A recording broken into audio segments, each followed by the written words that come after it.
आगे बढ़ेंगे। अफसोसनाक खबर मौसूल हो रही है कराची साइट एरिया से, जहां पर एक केमिकल की फैक्ट्री में आग भड़क उठी है। रेस्क्यू 1112 आग पर काबू पाने में मसरूफ़ अमल है।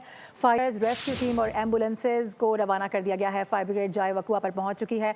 मनाजिर इस वक्त देखे जा सकते हैं, धुएं के बादल उठते दिखाई दे रहे हैं। यह आग किस तरह से लगी है, क्या इसकी वजूहात हैं, इस कुछ भी कहना भी कबल अज़ वक्त होगा।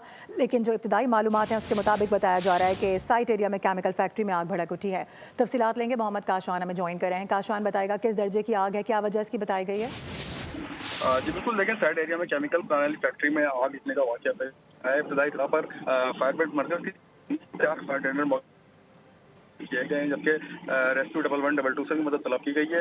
इसी वाले से हमारी वाटर बोर्ड हुकाम से बात हुई है, तो उनकी जानिब से बताया गया है कि इब्तदाई तौर पर 3 टैंकर जो है पानी से भरे हुए वो भी जाए वक़्फ़ों पर पहुँचाए गए हैं, क्योंकि मुलाजमिन बड़ी तादाद में वहाँ पर मौजूद थे। बताया जा रहा है कि कुछ मुलाजमिन को रेस्क्यू कर लिया गया है। पुलिस की नफरी मौके पर पहुंची है। वलीका हॉस्पिटल की जो एतराफ़ का इलाका है उसको कॉर्डन कर लिया गया है। दूसरी जानिब ट्रैफिक पुलिस की जानिब से बनारस से वलीका हॉस्पिटल जाने वाली शाहरा जो है, नॉर्थ सुरंगी जाने वाली शाहरा जो है उसको क्लियर कराया जा रहा है, ताकि टेंडर जो है बर वक्त मौके पर पहुंच सके।